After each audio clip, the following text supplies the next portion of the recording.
Hey guys. Here is part 4 of What If Naruto Was Taken Back by the Uzumaki Clan. Hit like and subscribe if you like this one, and also please check the author in the description. Let's start. We are paid, that's all. We are God.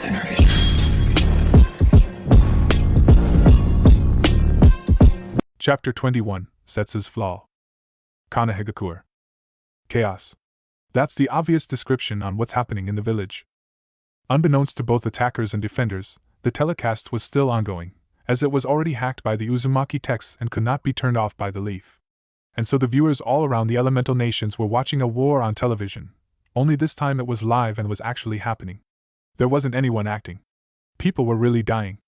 Everyone's eyes were glued to their screens and kept on watching. Even if they wanted to, the viewers cannot avert their eyes nor turn of their television. The battle had been raging for 10 minutes now. The invading armies, Kumo, Iwa, and Kiri, flooded the streets as they brought death and mayhem to the people of Konoha. Much to the defenders' confusion, the attackers were able to breach the village easily. Unknown to both attackers and defenders, another party was responsible for taking down the Leaf's defenses. The Raikage immediately tried killing the Hokage soon as the invasion began. The Tsuchikage went off to personally inform Han and Rashi of their news rolls, due to Yujito and B's kidnapping. While this was happening, the Mizukage left without anyone noticing. Hiruzen Sarutobi was having multiple thoughts in his mind. He wondered how the enemy forces managed to surprise them when he was sure he made all preparations to keep an invasion from happening. Another thing that was bothering him was the Kyuubi Jinchuriki's participation with the exams, when he already knew that the Naruto Uzumaki Namikaze was that same Naruto Uzumaki Namikaze from the bingo books. How come I let the demon brat participate when I'm already aware that it's SS ranked? How come nobody approached me about letting it join the event? Did they catch us with a very strong genjutsu? But how? And when? And the thing that bothered him most was Yuzushi Ogakure's existence. How they managed to deceive them all, and how the Uzumakis learned of their dirty secrets. There is a traitor in our midst. But who? He was brought from his musings when his battle senses warned him of danger. Sarutobi dodged an elbow attack from the Raikage, who was now coated with lightning armor. Kuchios no Jutsu! Summoning technique! The Hokage quickly slammed his palm on the ground and summoned his partner, Monkey King, Enma. I see. An invasion. The summon quickly understood soon as he saw the village's current state. Yes. Enma, I need you to keep him occupied while I prepare it. You're really summoning them? You know that crosses the line. You'll be breaking the order of life and death. Enma shouted as he attacked I to let his summoner prepare. Drastic times call for drastic measures. As much as I hate to admit it, I'm already old. The Leaf is fighting against 3 villages. What's worse is that 3 more villages might decide to participate with the Leaf's destruction. Kumo, Iwa, and Kiri. They're the ones currently here. What are the other 3? Suna, Odo, and Uzushio. I'll explain about them later. I see. The consequences of your actions have finally come back to bite you. Don't lecture me about this. I only did it for the best of the village. Did you really? Or was everything for your own personal agendas? Enma asked in his mind as he glared at Hiruzen. Fine. Whatever. Do what you must. I'll keep the Raikage occupied. Thank you. The Hokage replied as he made a distance and performed a long set of hand seals. Kuchios, Edo Tensei. Summoning, impure world reincarnation. Thunk. Thunk. Thunk. 3 coffins rose from the ground with the labels Shodai and I and Yan respectively. The lids opened and the now reanimated people walked out from it. Much to everyone's surprise, the 3rd coffin was empty. Brother, you should have listened to me when I told you to erase this jutsu from existence. How does it feel being under the effects of your creation? Hashirama asked as he walked out of his coffin. Why ask me when you're also under its effects? Tobirama replied as he too stepped out of his casket. You're impossible. The Shodaime Hokage muttered as he rolled his eyes. I'm starting to agree with Mito-chan now. You really were high that time when you made this jutsu. Honestly, a reanimation jutsu for your cat Tora? The Nidaime only snorted as he now faced his summoner, and glared at him as best as he can. Hiruzen! You, Danzo, Hamura, and Koharu have fallen low. I'm very disappointed in you. Yes, we know everything. We kept watch of the village even in the afterlife. You have lost your will of fire, added the Shodaime. The Sandaime did not respond but formed a hand seal, effectively silencing the 2 Kages and making them immobile. He finally completed the jutsu by placing the seals on them, The two became able of movement again but had blank expressions on their faces. What happened? Why can't I summon the fourth? Sarutobi thought as he glared at Ai and Anoki. He was now wielding Enma who have taken his staff form. The Raikage and Tsuchikage stared in shock as they watched the Shodame and Nidame Hokage went on their battle stances. I ceased attacking Enma soon as he saw 3 coffins rise from the ground. Anoki arrived on time to witness the Sandaime Hokage summon his predecessors from the dead. This is bad. Where the hell is the Mizukage? The Raikage demanded as he increased his lightning armor to its 2nd level. I do not know. I thought she was fighting alongside you, replied the Tsuchikage. Elemental nations. Everyone watching had various reactions with the Sandaime Hokage that did something that was considered taboo. It ranged from fear, shock, and anger, depending by each individual. The civilians were shocked, surprised with the fact that the dead had been brought back to life. The lower-ranking shinobi felt fear as they imagined fighting against the two, while the higher-ranking shinobi, the kages, and the daimyos were angered. Blasphemy! This is outrageous! How disrespectful! He really crossed the line this time. These were the thoughts that they shared. Some daimyos and kages were seriously considering attacking the leaf for the violation the Sandaime Hokage had done. Uzumaki Fleet. Command ship. He summoned them early, murmured Kushina as they watched. I guess that's because he figured we'll be attacking, said Minato. At least he's not a total fool for not having figured it out, said Tsunade. The Kazekage raised an eyebrow at Kushina. You're not even bothered by this? No, replied the 3. Orochimaru simply laughed while the Kazekage looked incredulous. We've known about Sarutobi using the Edo Tensei since the day after I replaced Danzo, said Minato. I had his memories extracted, killing him. Then I resurrected him, of course. We'd want him to see the leaf burn, said Kushina. And don't forget that we're Uzumakis, added Erasure. I'm still confused, said the Kazekage. Simply put, the bodies resurrected by the Edo Tensei are controlled by a seal. Without the seal, the resurrected may attack the jutsu user since they will get back control of their bodies. I see. So you've created a seal that will just overwrite the existing seal to release the Shodame and Nidame Hokage from the Sandaime's control. Exactly, replied Kushina, grinning. 1,000 meters to firing distance, interrupted the captain's voice as he spoke through the intercom. There's our cue, said the Uzukage. Naruto's ship. Naruto, what do you plan to do now? Asked Gaara as he stared at B and Yujito's unconscious forms. I'll convert them. If they choose to remain loyal to their village, I'll just kill them. Simple. You won't have to kill them. Once you tell them you're the sage's reincarnation, their bijus will convince them to join our cause, said Utakata. We'll see. On cue, Fu and Hinata removed the seals that kept the captives unconscious. B was the first to wake up, followed by Yujito. The two of them glared at Naruto as they recognized him. Hello? I'm sorry about earlier. Really? Said Yujito sarcastically. We don't have to be enemies. You're following the wrong cause. My loyalty belongs to the Raikage and Kumo, replied the woman, while B kept silent. Yujito-san, I'm sure you're aware about Kumo kidnapping children and raising them as weapons. What are you trying to say? Isn't it obvious? You're one of those children. Yujito's eyes widened. How can you tell? She asked weakly. Come on, just by looking at your skin color, it says a lot. If you want more convincing, why don't you ask Matatabi? Naruto added.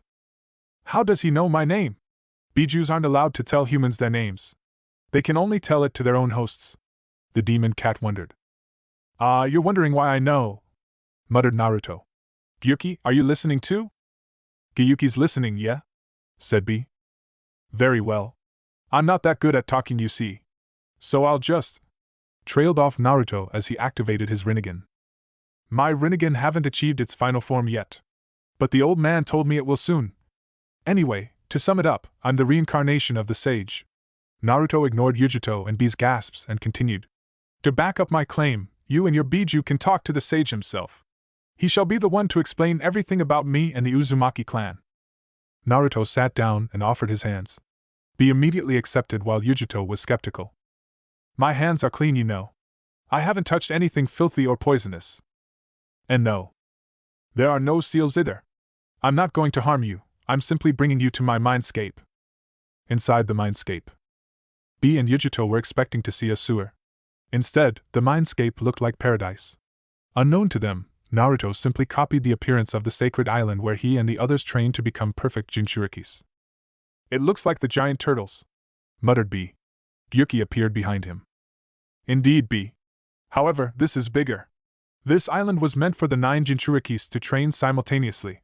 If Naruto knows this place, then I'm pretty sure he's also perfected his form and has bonded with Kurama. Damn right, said Kurama as she appeared. So what is this reincarnation thing your host was talking about? Asked Matatabi as she appeared behind Yujito. Easy. Naruto was telling the truth, said a new voice. Of course I was. What would I gain by lying about me being your reincarnation? Matatabi and Gyuki gasped as Naruto appeared with a man who looked exactly like him, except he was older, had horns, and had red hair. The old man chuckled. Calm down now. There's no need to get riled up, the old man said as a staff materialized. He banged it on the ground and there appeared ring patterns. Hello, my children, Rikuta calmly said as he faced Matatabi and Gyuki. B and Yujito bent down on their knees as they felt the man's power. Rise. B. Yujito. The two hosts nodded as they stood up. Naruto disappeared and reappeared on top of Kurama's head. The sage of the 6 paths once again banged his staff on the ground. The scenery changed. We are now at the Warring Era. This was the time before hidden villages were found. B. Yujito. I want the two of you to pay attention. And so the sage showed them everything from that era up to the current date. Rikuta then explained and showed how he chose the Uzumaki clan. He explained their purpose on the world, maintaining balance, and getting rid of peacebreakers every now and then, hence the reason why their clan obtained the Rinnegan. The sage showed Uzushiogakyo's establishment up to the point where they were forced to make the world believe they were gone. He also showed them Naruto's upbringing and how he became the strong young man he was now. After what seemed like months, the vision stopped and the mindscape returned to its training island look. Do you believe him now? Asked the sage, smiling. Outside the mindscape. Only a minute have passed since they went in. Of course, time and dimensions were different when they are inside their mindscapes. Now that you know and understand why my clan are doing this, I will be leaving you alone for now to think. I won't force you two to fight for us. I understand your loyalties to your country. However, I will be limiting your chakra to ensure you remain here and not attack us. Command ship. Anchor ships. Troops, disembark. Tanks, sweep the area. Airships, go on ahead and commence bombardment, ordered Kushina. Air Force. Command airship, Nagato's airship. Nagato watched from above as his commanded force, 120 airships flew past Konoha's outer walls, not worried about anti-air systems as they have been taken out earlier. Making their easy way in, the raging battle could now be seen. Scatter around, ordered Nagato through the intercom as the ships positioned themselves above various parts of the village. The fighting below seemed to come to a halt as the attacking alliance forces and Konoha's defenders watched the airships warily. On the middle of each airship, a hole opened and a cannon appeared. It had a 1.5-meter diameter and was 3 meters long. The Uzumaki scientists have found a way for ships to contain and direct gravitational attacks. They can now fire gravitational forces without recoil. Fire in 3, 2. Shinra Tensei! Almighty push! 120 blast holes appeared down the village with the successful attack. Buildings that were in the way were flattened to the ground. The clashing armies below ceased as they lost their balance. Those who were fighting near buildings perished as the structures came down on them. The fires that have started had been put out due to the intense gravitational attack, the air dying with it. Activate shields. We have 15 minutes before the cannons are ready for another blast. Sir! The captain shouted. Our radar has detected about 130,000 signatures from the Hokage mountain. 100,000 have equal chakra levels while the other 30,000 have various ranges from normal Chunin to ANBU level, and lastly, there are 6 that are Kage level, sir. Obito's army, muttered Nagato. Inform the main command, immediately. Hi. How on earth did they get there? Underground travel? Mass transportation jutsu? Wondered Nagato. Konoha's barrier core. What the hell? There are 2 more armies approaching from opposite sides, said a Hyuga. There are more than 100,000 on each side. Inform Hokage-sama immediately. A Yamanaka nodded and formed a hand seal quickly and transferred the message to Inoichi. Konoha Arena. The battle between the Kages went to a halt as they came to a standoff. Hiruzen Sarutobi breathed deeply as he glared at the Raikage and Tsuchikage. Hashirama and Tobarama, whose faces were blank, stood in front of the Sandaime Hokage in a defensive position. From the corner of his eye, Hiruzen noticed the head of the Yamanaka clan running towards him. As the man arrived, he beckoned him forward as Inoichi relayed the message. Unnoticed by them, 2 others also arrived to relay the same message to Ai and Anoki. Ai and Anoki's POV. After hearing the message, the 2 leaders conversed, as they noticed the Hokage also busy conversing with the messenger. 200,000! Half of it's consisted by Uzumakis. Their army is that huge! Exclaimed Anoki. There's still the other half. We can convince them to fight alongside us, said I. Where the hell is the Mizukage anyway? If my instincts are correct, then I believe she's already dead. The 2nd or 3rd incoming army must have gotten the Mizukage and her forces, as we have lost connection from the ships. Then if it's true, Water Country is now ours, the Tsuchikage said with devilish glee. Do not celebrate yet. We still have to survive this. Hiruzen's POV. I see. I need you to relay the message to everyone. If the incoming armies are more opponents, then we will have to withdraw and let them kill each other first. We'll come out when their numbers are reduced to half. But sir, the Uzumaki army have advanced machineries and weaponries. I know that, Inoichi. We have no choice. Konoha will be a battleground of 4 different sides. But do not let that put you down. As you can see, I have summoned the Shodaime and the Nidaime Hokage. Their bodies repair by themselves as well as they have unlimited chakra. They will be of great help to destroy invading armies. Relay this information as well to boost morale. Uzumaki Fleet. Command Ship. Nagato, use the normal jutsu cannons and meet Obito's army. Bomb the hell out of them. Tanks, move to the sides to close in for an ambush. I want their army reduced before they descend the mountain. Nagato, the tanks are yours to command now. Minako, move your corps towards the shores. Keep an eye with the Kiri and Kumo navies but keep out of their radar. Narumi, move your corps forward and form a perimeter around the village. Keed, have your corps form a second line behind Narumi's. After giving out orders, Kushina faced the Mizukage, who smirked at her. I'm still amazed they haven't figured out you're an Uzumaki, Mei, Kushina said, talking about Kiri. They'll die not knowing. At least they know about Kumo and Iwa's treachery now, thanks to the feed. Anoki forgot the broadcast was still ongoing. Let us see what they are going to do. Kiri encampment, earlier before Hiruzen performed the Edo Tensei. Ao, who have remained behind to watch the feed and properly give orders depending on the changing situations, was horrified to find out that the Mizukage have been betrayed by the Raikage and Tsuchikage. Unknown to the Kiri army, the Uzumaki sent them a fake feed through their telecast where they witnessed Mei and her husband being brutally murdered by the Raikage and Tsuchikage and 100 bolt and rock. Ao-sama. A miss bowed before him. Kiri looks to you, said another. What are your orders, Rokudame Mizukage-sama? Said a third. Ao took a hard look as he drew a long breath. Recall all our forces. Have them withdraw from battle. Inform our men of Kumo and Iwa's betrayal. Once we have regrouped, we will be taking over Kumo's ships. I'll give further orders later. Hi. Chunin Suigetsu. Stay beside me. You'll be replacing Chojuro. Yes, sir. May I ask why? Did he die? No. Worse. Have you forgotten? He made a fool of himself during the first part of the exam. He doesn't deserve to be called one of the 7 swordsmen. Sure, he's got skill. That's what made Mei-sama pick him. I was one of those who disagreed, because of his lack of confidence. We both hope that he'll find it. But until now, he's still scared of doing things and still needed encouragement. In battle, there will be a time where you'll be alone, where you will begin to lose hope. There will be no one to encourage you to perform better than your opponent. You might as well just kill yourself if you're lacking confidence. We are at war now. You'll be taking Hiromikarii from him. I know you're in line for the Kubikura Bocho, but since your brother Mangetsu was the last wielder of the great twin blades, I'm sure you'll do fine. Yes, sir. I thank you for this opportunity, bowed Mangetsu. He was very grateful indeed. By wielding the Hiromikarii, that means he's the highest ranking member of the 7 swordsmen. The lowest ranking was the one who wields the Kubikura Bocho. Kiri encampment, present time.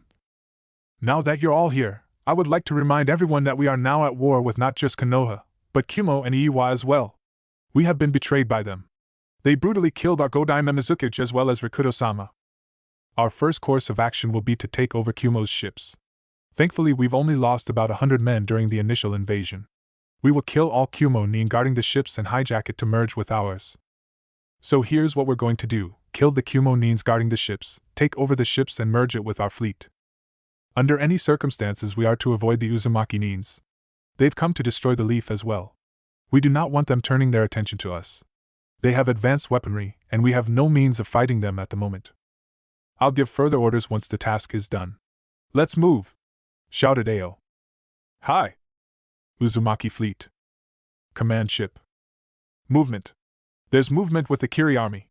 Narumi, my orders earlier are now void. Pull out your core and form a defensive position around our fleet. Now, Kushina said through the radio. What are we going to do with Kiri? Asked Mei. Nothing for now. If their next course of action is to attack Konohagakure, we'll let them. We'll join in only when the fake Madara's army finally joins the fighting. We cannot risk our men getting copied by those white Setsu creatures. I guess it's time for us to move. We'll handle the Kiri army, said Orochimaru as he stood up. Indeed. Suna shall assist Odo, said the Kazekage. Uzumaki Air Force POV. Each airship was big enough to impose power just by presenting itself to their enemies. The Uzumaki insignia looking proud and intimidating decorated the ship's hull. The ship had a total of 10 cannons. There were 9 long-range cannons and 1 gravity cannon. It also had 24 automatic high-powered crossbows and projectile launchers that can be used for mid to close-range combat and landing on enemy-infested areas. Inside the ship were 5 people connected with the ship's main body structure. With the Rinnegan's Petropath, the main task of these 5 was to absorb any incoming jutsu hurled towards the ship. As the airships got near the Hokage mountain, they began bombarding the approaching army with explosives and long-range jutsus through the cannons. As they got nearer, the ships decreased altitude for an easier sweeping. The projectile launchers and crossbows roared to life as they mowed down the fake Madara's army. Obito's POV. Obito Uchiha was grinning like a maniac behind his mask. He was able to capture Iwa and Kumo, and the village leaders were none the wiser. When the broadcast was hijacked by the Uzumaki, he immediately assembled his army of mercenaries and Zetsu clones. He ordered the white creatures to travel underground and reappear outside 2 miles away from the Konoha's Hokage mountain. They poured out from the mouth of an inactive volcano. Obito had to prepare a 15-minute ritual in order to teleport himself and 30,000 more others beside the inactive volcano. Once ready and organized, he led the march. Obito and his army was 1,000 meters away when they first caught sight of the Uzumaki airships. They were about 900 meters away when the ships launched an invisible kind of attack. Obito had no idea what they were but figured it was dangerous as they felt the ground shake. For a moment, he had to halt his army's approach to maintain balance. When the ground stopped shaking, they resumed their march. They were only 700 meters away before descending the mountain when suddenly the Uzumaki airships flew towards them.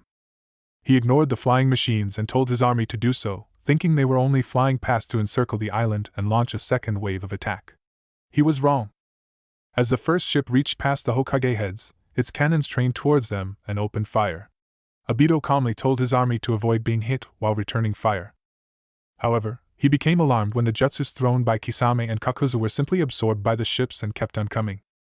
Things started to get out of hand when the airships swooped low and began firing barrages of projectiles at a high rate. His army were caught by surprise and most were not able to raise defenses. As Obito watched his army get mowed down, he knew he had to act quickly. There's nothing I can do about the mercenaries now. Zetsu, Kisame, Kakuzu, Haiden, Sasori, we're moving underground. Zetsu, have the clones copy others as soon as possible. Nagato's ship. Sir, they're escaping. Cut off their escape. Fire earth jutsus to level the ground they're hiding at, ordered Nagato. Tanks, do you copy? Madara's army of white Setsu's gone off the radar. Sensors, locate them. Sir, what are we going to do with the mercenaries? Their client has obviously abandoned them. Kill them all, came the voice of the Uzukage. Will do, Kushina-sama. Sir, this is from the tank corps. The Zetsus and the other strongarm have descended the mountain. They've finally joined the fight. Affirmative. We don't have to worry about getting copied anymore. Rappel down from your ships. Engage the mercenaries. Sensors, keep an eye out for fakes. Yes, sir. An estimated count of 10,000 white Setsus have been mowed down during the initial strike. Around 5,000 mercenaries are on the process of fleeing. Tanks, cut them down then. Nobody escapes. With the Uzumaki Navy. Naruto's ship. Naruto boy. Use your chakra cloak, quick! Naruto heard the sage's voice. Although confused, he did as ordered. He gasped as he sensed about 300 unfriendly chakra signatures. There were at least 2 on each ship. Intruder! He roared as he slammed a Rasengan towards the technician's gut. He and his friends watched in combined awe and confusion as the technician's body turned white. Moments later, roots sprouted out of its body until there was a young tree. A white Zetsu! Exclaimed Sasuke as he noticed its face and green hair before it became a tree. Damn it! How come we didn't notice? Asked a bewildered Hinata. Mom! We have a problem! But I'm taking care of it. I need you to order all ships to seal off. I'll be entering each ship one by one and kill the intruders. White Zetsus have managed to copy ship personnel. I'll come to the command ship last once I'm done cleaning. There's only one pretender in your ship. Keep everything silent. I'm moving. Nobody leaves the ship until I return, ordered Naruto as he exited the room and went to find the other parasite in his ship. A tree? Why did it become a tree, yo? Asked B. We're also unsure. Naruto just activated his chakra cloak and attacked that guy. Sasuke pointed at the tree. I'm sure he'll explain things later once he's dealt with the intruders. Naruto, meanwhile, went from ship to ship and killed the white Zetsus, turning them into trees. He didn't bother explaining to the startled ship personnel who've witnessed a person turn into a tree. After about a half an hour getting rid of the clones, he finally arrived at the command ship and immediately entered the bridge. Wood release, wooden imprisonment. Roots quickly wrapped around the body of the ship captain until a wooden cage formed, the captain's limbs still wrapped by thick roots. Naruto, what dash? Asked a startled Kushina. Everyone in the room were also confused. Their confused faces immediately turned into looks of understanding as the ship captain formed, or say, went back to its initial form, a white Zetsu. Astonished. Why do I feel connected to him? Thought both Naruto and the captured clone. Chapter 22, Burning Leaf. Uzumaki Fleet. Command ship. We do not have time for torture, said Naruto. We need information now. The real captain of the ship was back now. Him along with the Uzumaki, Tsunade, and Minato were observing the captive with a critical eye. Kushina nodded and activated her Rinnegan. She placed her hand on the captured Zetsu's forehead and closed her eyes. For a while everyone in the room lay silent as they watched. Finally, the Uzumaki opened her eyes. Nothing. I can't get anything. This creature has no soul. It is merely a clone. How about a truth seal? Suggested Tsunade. That could work. But we'll need Father. He's more proficient in mind-related seals. I'm still mastering it. Tsunade nodded and went to fetch Erasure, who was currently moderating the cannons up deck. 5 minutes later, Erasure slapped a truth seal to the captive's nape. Speak, commanded Kushina. Hi, responded the confused creature. How did you and your brethren manage to infiltrate the ships? Asked Erasure. We didn't do it on purpose. Before we arrived here we were being killed by those airships. Then Madara-sama ordered us to travel underground and join the fighting inside the village. When we appeared from the ground, we were here. But how? The fleet is 1,000 meters away from the outer walls. We felt attracted to this place. When we appeared here, we felt nice. We felt comfortable. We got cut off from the other Zetsus who were inside Konoha. Those who were drawn here, we had an agreement that we like it here. So you just liked it here? You didn't stay here to sabotage or spy the ships? No. Why would we want this place ruined when we felt good here? I see. What happened to the people you copied? Nothing.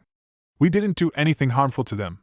In fact, when we appeared from underground, we already had a copied personality. As for me, the person I copied was currently on his way to the loo. In my mind, I felt the need to do my duty, or rather, the person's duty I copied. And so I went here and did the captain's duties. Strange. Has this happened before? Appearing to a different place intended, I mean? No. There's something I want to know, said Naruto. When I killed the other clones, they turned into trees.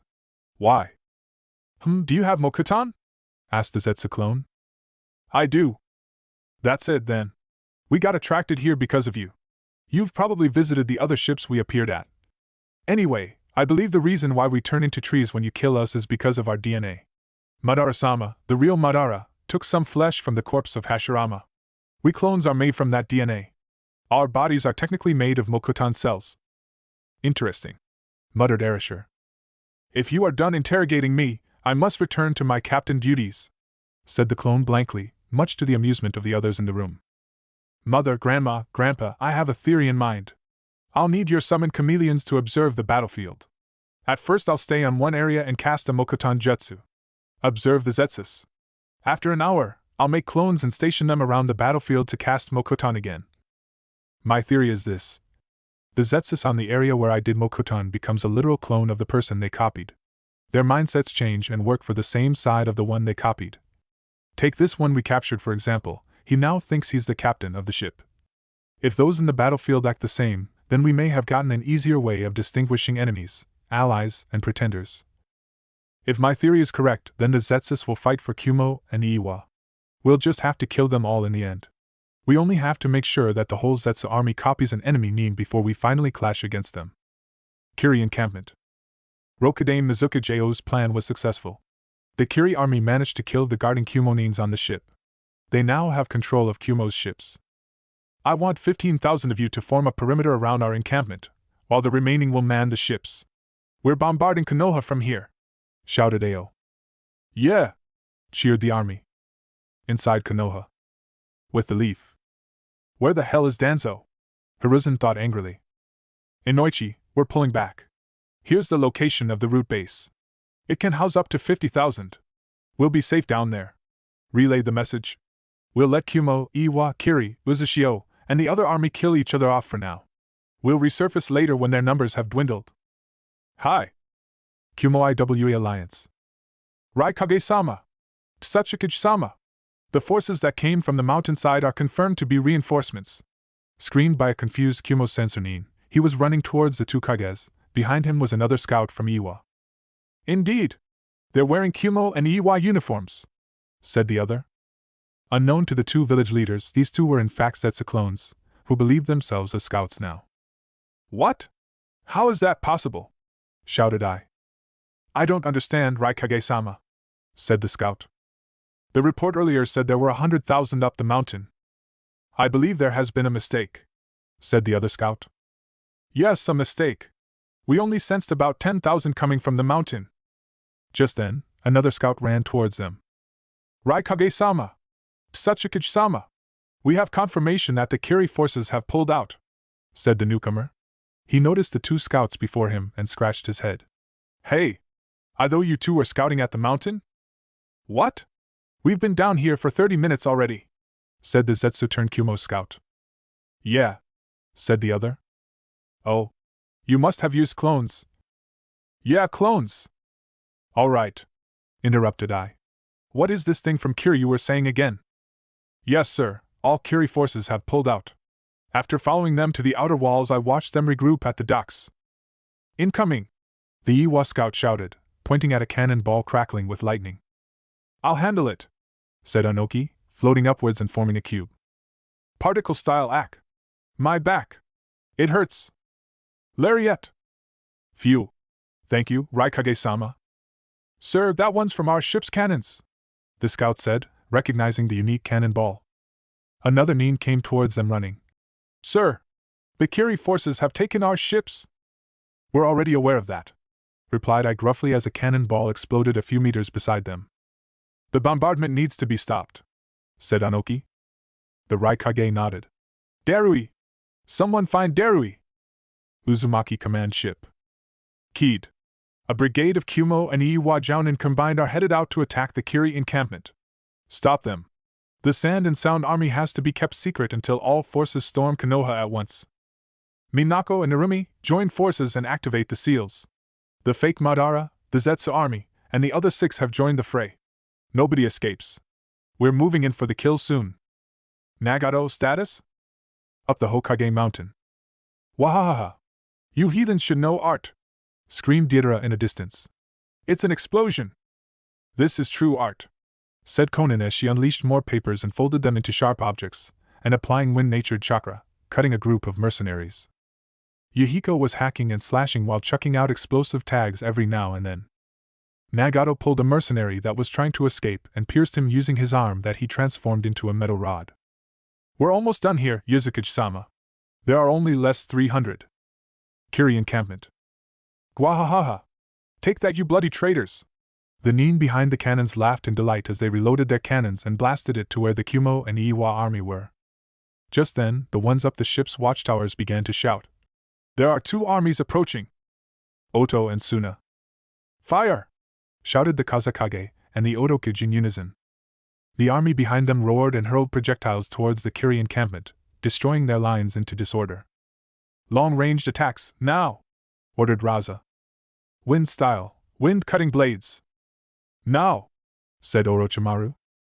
"Sound style, displacing longitudinal waves!" "Sand and sound collaboration, great sound cyclone technique!" "Gaara, destroy the ships," said the Kazekage. The Ichibi Jinchuriki nodded and transformed into Shikaku, advancing towards the shores and sending the Kiri Nin flying that tried to stop him. Temari and Kankuro were following behind, killing enemies on the way as well. Kidamaru, Sakan, Yukon, Jirobo, Dosu, Kin, and Saku assist Gaara and his siblings. "Will do, Otokage-sama." Darui's brigade. "General Darui! The bombings have ceased." "We're still going, Lieutenant." "File into 4 columns, we're passing through that tunnel on the wall. It shall give us cover from the Kiri scouts." "Hi! Double time! Shinra Tensei!" The lieutenant screamed as he and the others behind him were thrown backwards. "This is so dull," muttered Darui as he regained composure and faced off with the person who disrupted their march. Blocking their passage through the wall was a man with red hair who looked like the Uzumaki. Behind him were masked Nin wearing the standard Whirlpool Storm uniform. All of them were redheads, Darui noted. Behind their masks were purple eyes with ring patterns. "Uzumaki! Shinra Tensei! How dull!" thought Darui as he and the others were once again sent back flying. They crash-landed against their fellow Kumonin. Inside the village. With the fake Madara and his army joining the battle, the attacking armies of Kumo and Iwa were in confusion due to their increased numbers. Meanwhile, the Konoha Nin took this opportunity to withdraw from the battle and hide underground while their enemies were preoccupied. Unknown to them, some of the Zetsu clones also managed to join them flee underground, attracted with the mere presence of the Shodaime Hokage. Hiruzen changed his mind and decided to pull out the resurrected Kages from the battle as well. Senju Hashirama, even though under control by the Edo Tensei, he knew in his subconscious about the Zetsu's connection with him. This was the overlooked flaw with the creature Zetsu. Should the Shodaime gain control of his resurrected body, he would be able to control the white creatures that Madara and his successor created. The Uchiha may know or may have not known about this, as both Madara and Obito were not aware of the jutsu that was Edo Tensei. Narumi and Minako's combined core. After receiving confirmation of their allies besieging Kiri's navy encampment, Narumi and Minako ordered their forces to march to the village. As they grew closer, they found clusters of small forests around the village. Small trees sprouted everywhere, destroying houses and pavements. They halted as they received new information about their new enemy. The beings that were known as White Zetsus were no longer under control of the original Zetsu and the fake Madara. An explanation from Naruto came from, stating that the Zetsus were affected by Mokuton due to them being cultivated from Hashirama's cells, and since Naruto was a descendant of the first Mokuton user, he also causes an effect to the white creatures.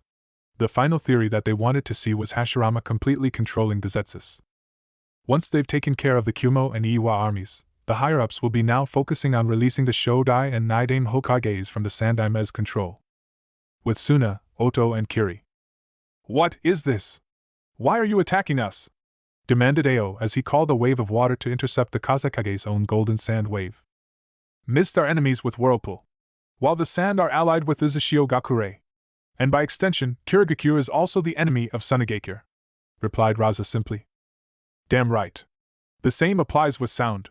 Your village is also my village's enemy," added Orochimaru as he joined the fight, having finished dealing with Suigetsu, the Mizukage's guard.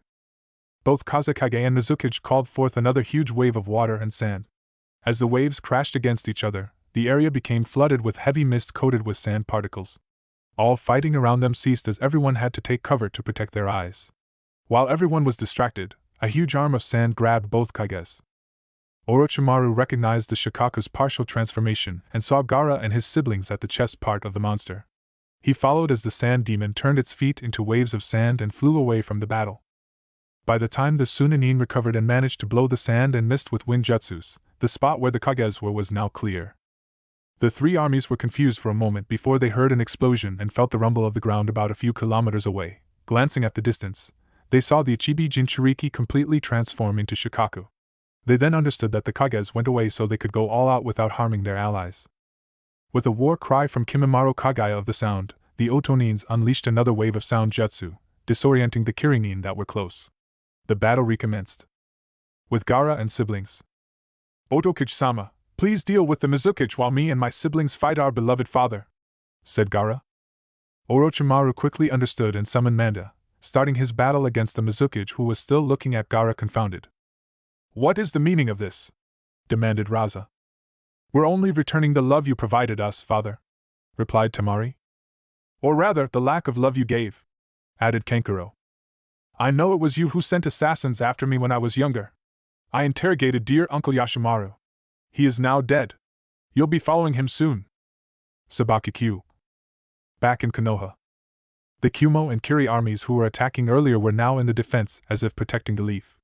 The Right Kage and the Tsuchikage ordered their men to form a defensive position as the walls surrounding the village collapsed. As the dust cleared, an army now stood in place of the fallen walls, all wearing red armor proudly showing the Uzumaki crest. They were surrounded. And trapped. A purple barrier shimmered out of existence, forming into a huge dome, and covered the whole village. Ai and Anoki rallied their troops as the Uzunins charged towards them in battle. A female version of Minato and a male version of Kushina headed for them and attacked. The two Kages eventually recognized them as the mentioned eldest children.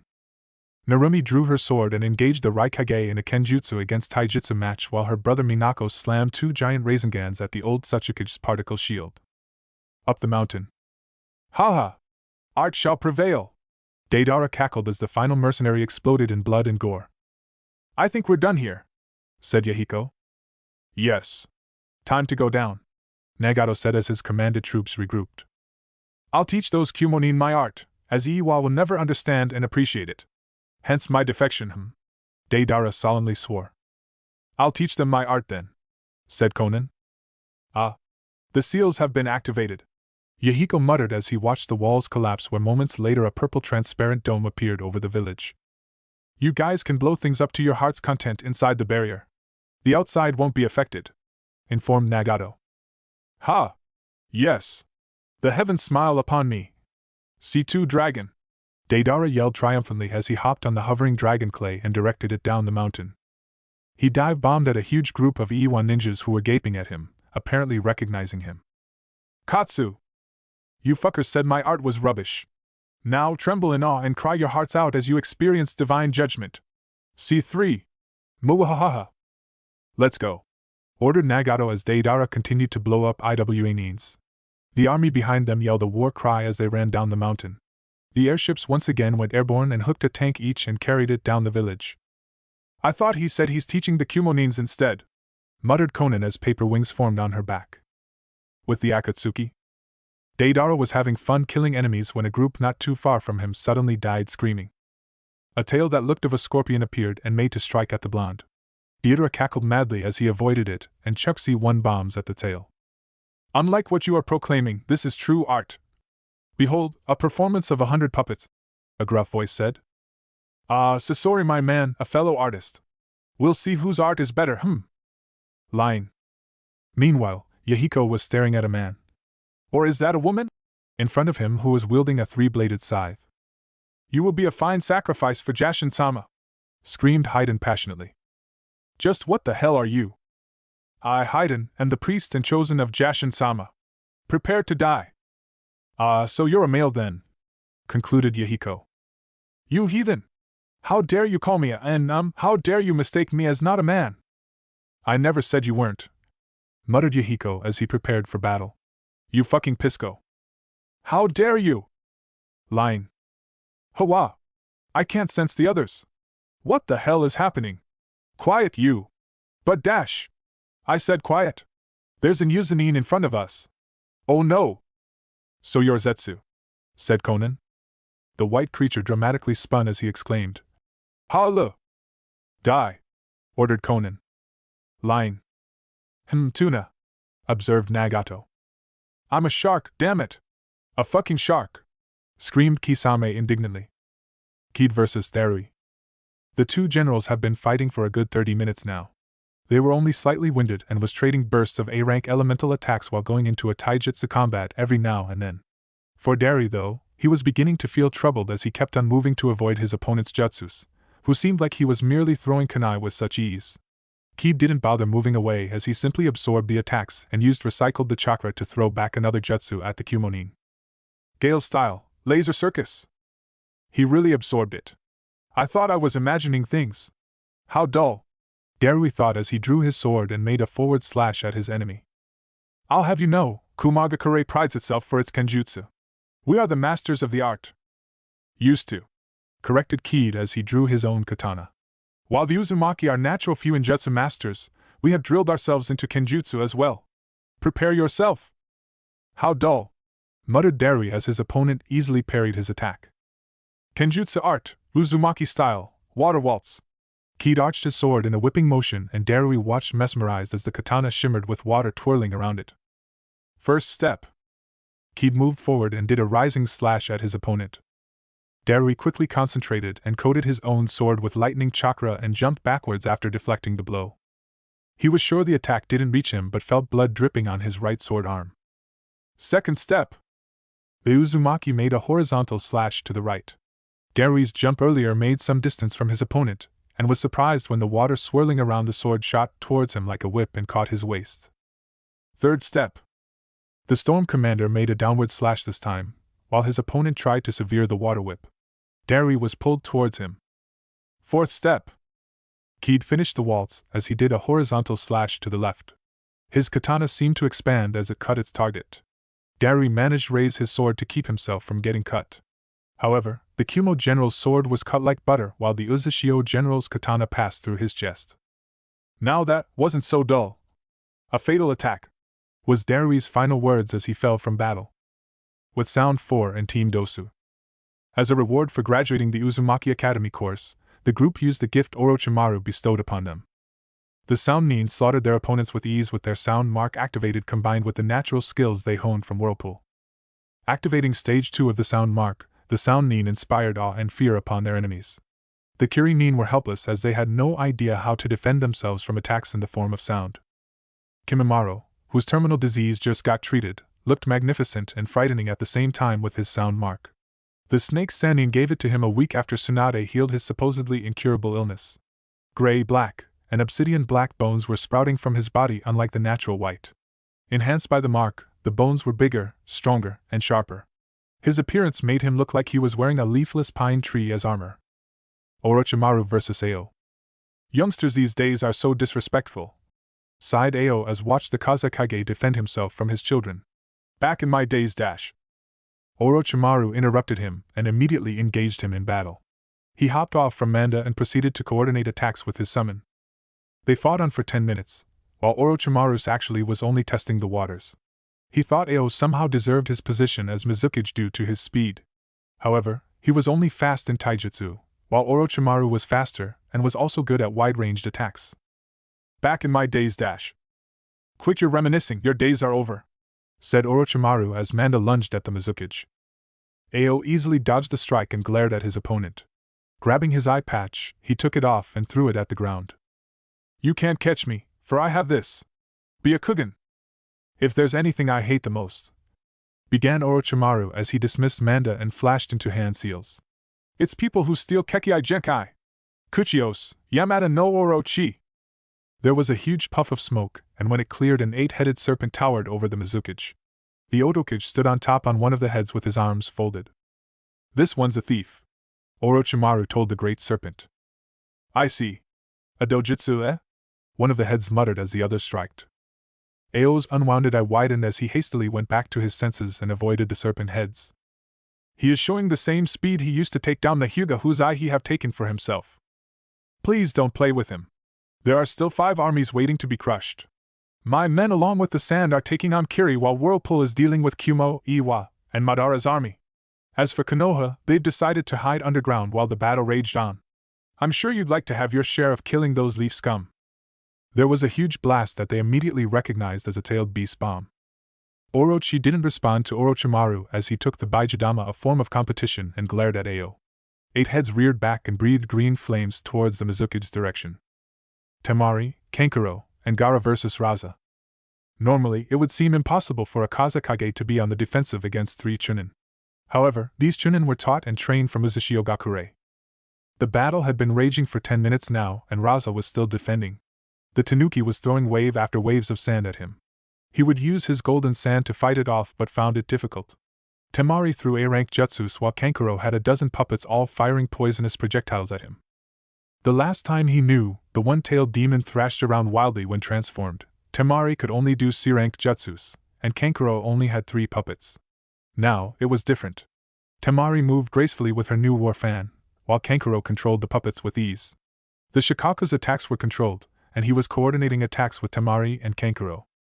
The Kazekage felt the tension lessen as he noticed Temari and Kankuro stop attacking. He immediately raised more sand to overpower the Shikaku when he heard them doing the summoning technique. Temari stood side by side with a tanuki that was a quarter of Shikaku in size. With Kankuro was a red scorpion almost the same size as Temari's summon. The siblings watched Shikaku and waited for his signal. The giant tanuki disengaged from battle and flicked its tail towards the Kazekage. This is it, thought the two. Kankuro led his puppets with his summoned scorpion at the back, charging towards his father. Temari and her summon would be providing long-distance assistance to keep the Kazekage occupied while Shikaku gathered the necessary chakra for a tailed beast bomb. As Kankuro's puppets surrounded their target and fired projectiles, the Kazekage erected a wall of sand to shield himself, while at the same time, making a sandstorm to turn the tables. The summoned scorpion closed distance with ease and blended in with the Kazekage's sand.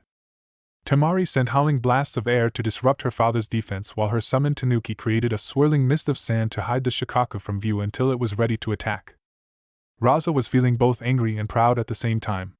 He was angry because his children have turned on him. Proud because they were formidable as a team and were able to push him back in battle. He decided he'll forgive Temari and Kankuro for their actions and promote them to Jonin due to their skills, while he will personally execute Gaara in front of the whole of Suna for treason.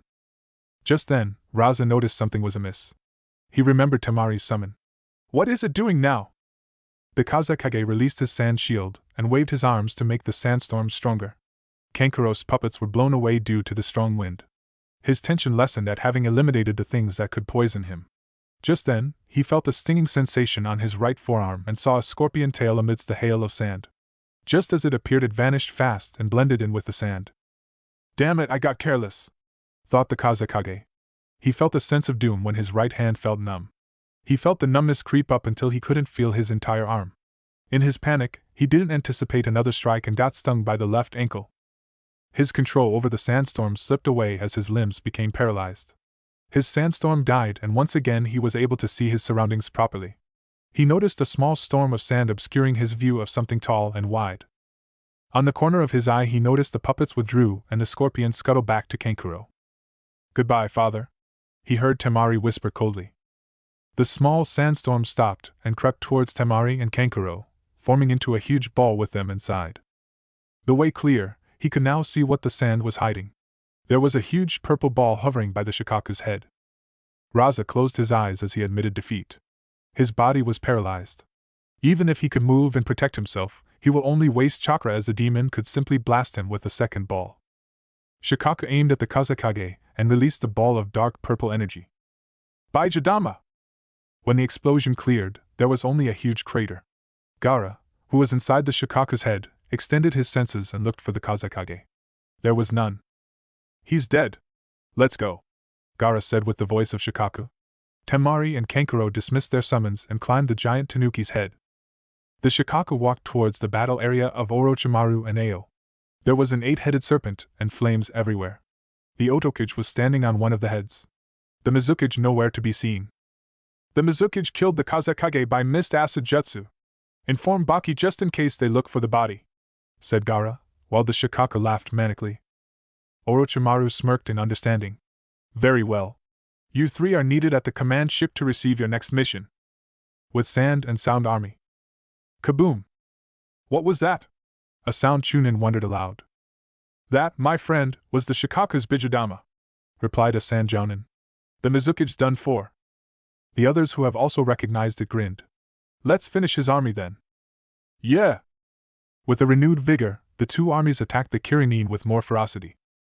A few minutes later, they felt the ground shaking and spotted the Yamata no Orochi with the Shikaku. The Sand and Sound armies once again cheered while the Kirin began to lose morale. The battle ended 15 minutes after the Yamata no Orochi reached the battlefield and laid waste. Orochimaru ordered the Sound 4 and Dosa's team to go to the command ship. As they left with Gaara and his siblings, the Otokage informed the Sand of their Kazekage's demise by the Mizuki's hands. He told Baki that Raza told him he'll be the Yondaime's successor. And so Baki became the Godaime Kazekage. Uzumaki command ship. Welcome back, began the Uzukage. As you've noticed, you are with your batchmates. You'll be working once again as a whole class. As there are a total of 12 teams, you'll be divided into 4 subgroups. Team Fox will consist of Naruto's team with the Sound 4 and Team Dosu. Team Raccoon will be Gaara's with Teams 7 and 8. Team Chome will be Fu's team with Teams 9 and 10. Utakata will be joining Team Slug, which consists of Taiya's team, Teams 11 and 12. Now, there's a Jinchuriki on each group. The non-Jinchuriki's goal is to protect and provide cover for the Jinchuriki in your group until you arrive at your assigned destinations. Team Fox will be heading towards the centermost part of the village. Team Raccoon will be at the northern area. Team Chome at the southeast. Team Slug at the southwest. When all of you are in position, Naruto, Gaara, Fu, and Utakata will assume into their tailed beast mode and wreak havoc. This mission serves 2 purposes. 1. To give our enemies the feeling of hopelessness, and 2. To draw out the Leaf Nin who have hidden underground, or more specifically, the Konoha Higher UPS. Our sleeper agent shall take care of trapping the rest of them. Everything clear? Hi. The teams then nodded and left the ship. As the Chunins left the office, Minato, Tsunade, and Erasure entered the briefing room. Right. As soon as the old monkey comes out with the Shodai and Nidaime Hokage, we'll hurration to their location and free them from the Edo Tensei. Minato-kun, it's time, said Kushina. The former Hokage nodded and was gone in a flash. Konoha Underground. Sarutobi gazed at his villagers gravely. He was feeling a bit thankful as he noticed at least 70% of the village's population made it underground safely. Both civilians and shinobi alike were there, waiting and watching. The village had a contingency plan of having all villagers arm themselves and fight in case of a full-scale war. He popped a chakra replenishing pill to his mouth and focused his gaze on the screens. The Yamanakas were currently working full-time providing coverage above ground. They have possessed the crows that have come to the village, waiting for the battle to end so they could feast on the fallen. Each Yamanaka was connected to a screen that showed what they were seeing. They developed this strategy in case their security cameras failed, like what happened now. Line. Yakushi Enko, daughter of Orochimaru and Nono Yakushi, smirked as she watched the Leaf civilians quiver in fear as they held their given weapons while the shinobi murmured to their comrades nervously as they watched the Uzumaki army erect a barrier and swarmed at the Kumo and Iiwa armies. 7 years before the date of the Leaf's downfall, she had been admitted to the village after making a scene at the gates. She had no trouble convincing the guards, doctors, and the interrogators that her trading caravan had been ambushed by rogue Kumo and Iiwa shinobi. She was brought to the hospital where she finally met her brother, Kabuto, after not seeing him since the attack on Whirlpool. She took on the alias of Mitarashi Enko. Once she passed the 3 months probation, she was allowed to join the ranks as a Chunin and eventually was promoted to Tokubetsu Jonin after a year. She was easily accepted to the TNI division due to her sadistic streak. Her father was most pleased. And she was able to easily communicate directly with Kabuto and Nono, who were also at a high position at the hospital. Since most people were brought before and after interrogation at the hospital, their passing of information with each other wasn't suspicious. 2 years before the invasion, she found out about the huge underground dome they were currently hiding at. She had her summoned snakes explore the area while she discreetly searched information about it. As it turned out, the place had been created when news about Wave Country being freed by an unknown group reached them. A week after her discovery, she was given orders to place remote-controlled seals all over the place. Every Sunday night, she would receive 10 tags for her to plant. 3 were chakra limiter seals, the other 3 were barrier seals, while the remaining 4 were explosive seals. Eventually, the dome had been filled with 1,000 tags. All of them linked to her chakra signature, waiting to be activated. Enko was interrupted from her musings when she saw Shimura Danzo walk past her before nodding. She had to control herself from bursting out laughing as the supposedly dead Yondaime Hokage approached the Sandaime with his walking stick. As the Sandaime restrained Danzo and confirmed his identity, she created a clone and had it watch the scene like most of the people there did, while she stepped into a hidden room she created and started making hand seals. The 1,000 tags in the room required exactly 250 hand seals to activate. Line. Minato, under the guise of Danzo, calmly approached the Sandaime with an impassive look. Suddenly he found himself unable to move, the Shodame's Mokutan abilities restraining him. Danzo growled angrily, his scars becoming more visible. What is the meaning of this, Sarutobi? You've been missing since the exam's third part. We feared you got caught by the enemy. Prove that you really are who you appear to be. All right then. Ask me something. Sarutobi nodded and asked him to recite a line that only the Hokage knew. A secret code. Minato inwardly smirked at the tricky question. Normally, he wasn't supposed to know. But since Danzo was Danzo, the old Warhawk also knew. If Kushina hadn't extracted the old bastard's memories, Minato wouldn't know if Danzo knew. The Sandaime visibly relaxed when he provided the answer and released Danzo from the restraints. What happened to you, my friend? Asked Hiruzen as he led Danzo away from listening ears. I was ambushed by Kumo's Black Lightning Core and Iwa's Jinchuriki. I was drained of chakra and was about to get executed when my root arrived on time to save me. They provided me enough chakra pills so I could perform the Izanagi. After that I had to find an Uchiha with a Manjiki to replace the one I lost. I found Shursui, killed him, and then took his eyes. I had to rest for at least 3 hours in order for the eyes to get compatible with my system. Of course, I was aware of the invasion going on, but couldn't really do anything myself at the moment. However, I have my root working. Sarutobi nodded thoughtfully, believing the lie. Where are your root? Above ground.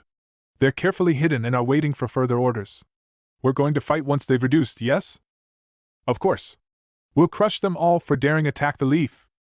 Minato was about to express his agreement when they heard the cries of shock, anger, despair from the villagers. The Sandaime hurriedly returned to the crowds and checked the screens to see what was happening. His eyes widened as he saw the Shikaku, Nanabai, Rokubi, and the Kyubi roaring angrily, their tails thrashing everything on its wake. Minato mentally congratulated Anko as he felt the seals all over the dome activate. Good. That shall prevent anyone Chunin level and below from coming out. They can have fun watching as we slaughter everyone. Let them feel the hopelessness and misery they made Naruto feel when he was here. Kanehigakure, above ground, 15 minutes earlier. The Uzumakis were relentless as they slaughtered the armies of Kumo, Iwa, and what was left of the Zetsu clones. Narumi and Minako were keeping Ai and Anoki from helping their own needs. The Uzumakis who had the Rinnegan awakened were given the green light to use the pads. The red-haired warriors sucked out souls, summoned animals that kept on multiplying instead of dying, deployed bombs, absorbed jutsus, pushed and pulled people with gravity. One by one or group by group, their enemies fell. Naruto and the other special teams fought every now and then as they headed to their assigned destination. Those who arrived early stood their ground and fought while they waited for the others to reach theirs. After 15 minutes of weaving through the battlefield, the 4 special teams reached their destination. The 4 Jinchurikis mentally gave the signal and simultaneously entered tailed beast mode. The towering figures of Shikaku, Chomei, Saiken, and Karama loomed over the village. Konoha underground, present time. We'll get trapped and die here if we don't leave, roared Danzo. We're fighting now. We'll crush them all. We are the leaf. We have the Mokutan and the Manjikyu Sharingan with us. We'll control the beasts. Do not be afraid, shouted the Sandaime, referring to Hashirama, Fugaku, Itachi, and Sasami. And us too, exclaimed Jiraiya, who was now in sage mode. Elders Fukasaku and Shima on his shoulders. Reassured, the villagers yelled in approval and swarmed out of the underground dome. The Sandaime, or the other high-ranking officers, didn't notice the others unable to leave since the Anbu and Jounin were the first ones to exit. Uzumaki command ship. It's time. Kushina nodded to her parents and Hirashine to Minato. Kanehigakure. Sarutobi noticed a flash of red before he and his shinobi were blasted off to a wall. Erashur immediately slapped a seal on Hashirama's head while Tsunade did the same with Tobirama. As Sarutobi regained his bearings, he saw Danzo smirking cruelly at him. Danzo, what dash? Kai. Without smoke, Danzo's appearance morphed into a different persona. Greetings, Hokage-sama. I believe your retirement is long overdue. Leave the village's well-being to the fourth, will you? Said the man. Hiruzen, Fugaku, Jiraiya, the Toads, and the rest of the Konohanin stared with wide eyes at their deceased now also alive Yondaime Hokage, Namikaze Minato. The Yellow Flash. The only person known to have single-handedly destroyed a whole army without Mokutan, Sharingan, or a tailed beast sealed in him. Koharu, Hamura, and Danzo have met their ends while they watched the leaf burn. He took a 3-pronged kunai and pointed it at the 3. You'll pay for what you did to my family. Chapter 24, Cutting Loose Ends. He's alive! The Yondaime Hokage's alive! Konoha's done for! These were the thoughts of everyone in the elemental nations who were still glued to their televisions, watching the battle. Kana Higakure. As the Hokage lead his troops outside the bunker, Narumi and Minako led their opponents towards that area and waited for their parents to flash in. Mio and Miho also battled their way there. Due to the shock of seeing someone who's supposed to be dead, the higher ranks and sensor types of Konoha, Kumo, and Iwa's army didn't notice the armies of Suna and Oto enter the sealed dome. They were practically surrounded, even if there wasn't a barrier. They were only brought out from their shock when Orochimaru walked towards Kushina and stood beside her. It is done! Kiri is now history! Gasps from the leaf, stone, and lightning were heard. Minato smirked evilly. I see. Who goes next? If I may suggest, we let Kumo experience the Haration. After all, Iwa's already had a taste of it. Let them watch it on a different point of view this time, said Kushina. Ah, a good suggestion, replied Minato. Well then, what are we waiting for? On cue, Minato, Kushina, Narumi, Minako, Mio, and Miho threw out dozens of tri-pronged kunais on all directions, scattering them all over the confines of the village. Everybody else were just too shocked that not only Minato knew the technique, and weren't able to react. Kunai Kage Bunshin no Jutsu. I finally got back to his senses and immediately activated his lightning armor, level 4. He was about to pummel Minato but found himself pinned down by none other than Tsunade. Damn it, she's too strong! Mass Haration! The Raikage could only watch in horror as flashes of yellow, red, orange, blue, and white appeared everywhere, leaving a trail of dead Kumo shinobi. With Deidara and Sasori. Damn it, I wasn't finished showing them my art yet. Deidara cursed as flashes surrounded them and killed Kumo Nin. Whatever, There's still Iwa. Perhaps I could show them the error of their ways before they die in awe of my art. Stop ignoring us, roared Sasori. Ah, yes. Yes, You and your puppets against me and my beautiful clay works. The winner shall be the one to show Iwa true art. I'll fight you, I'll show you true art. No, you won't. I will. Doesn't see 3 dragon. With Yahiko and Haiden. Damn artists and their art.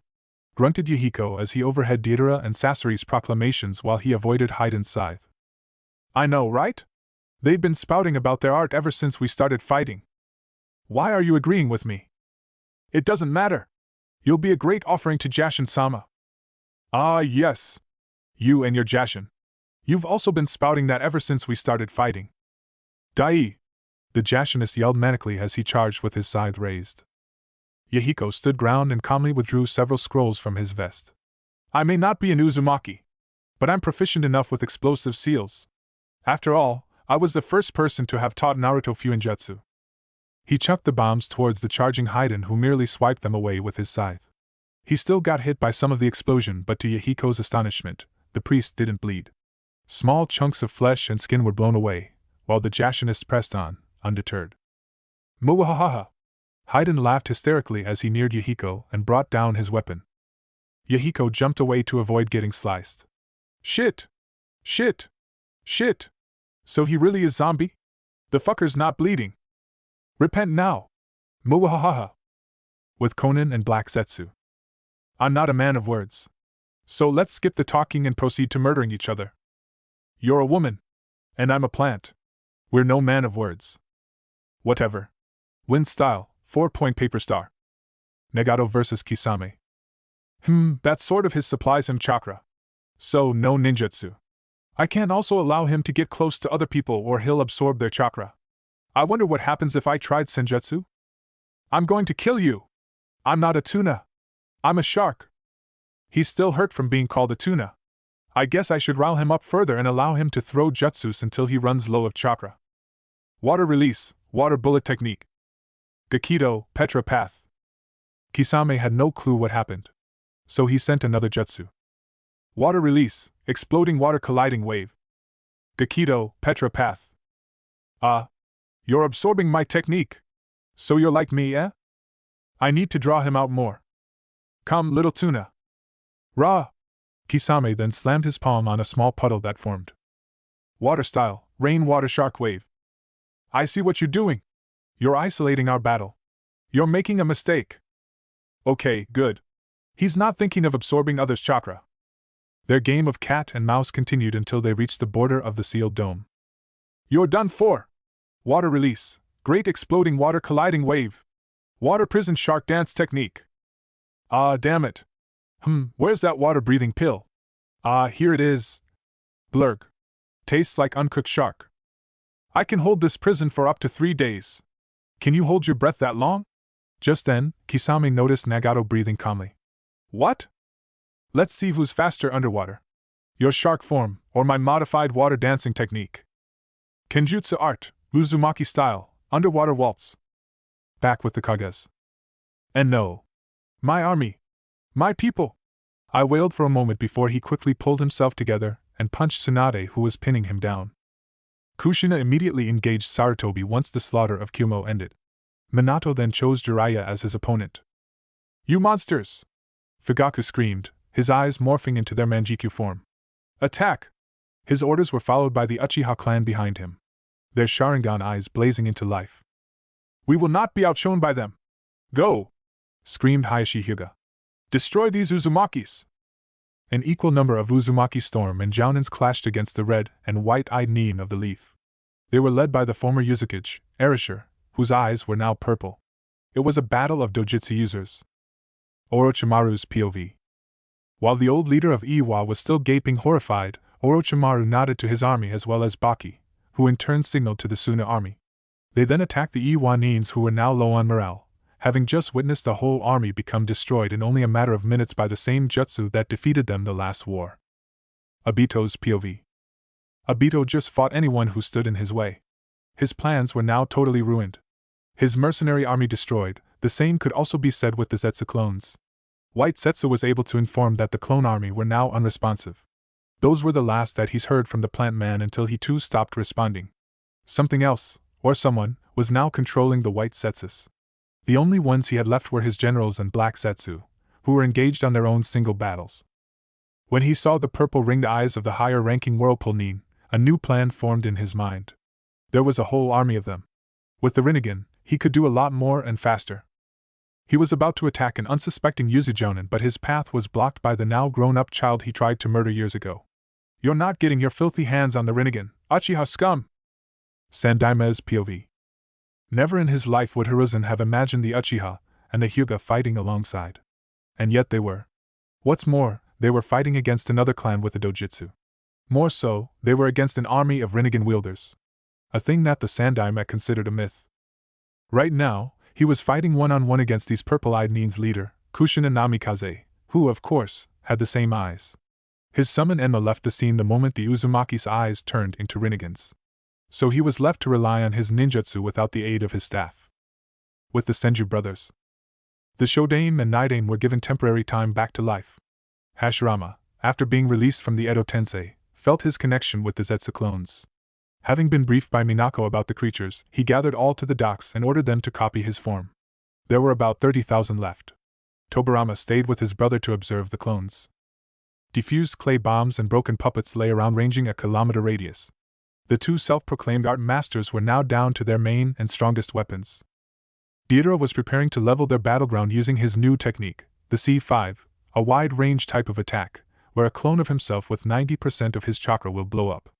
It was based on the C4 that was technically a suicide technique. This time, at least, while very chakra taxing, he had a clone do it. You really are fucked up in the head, Sasori. Turning your parents' corpses into puppets. Die.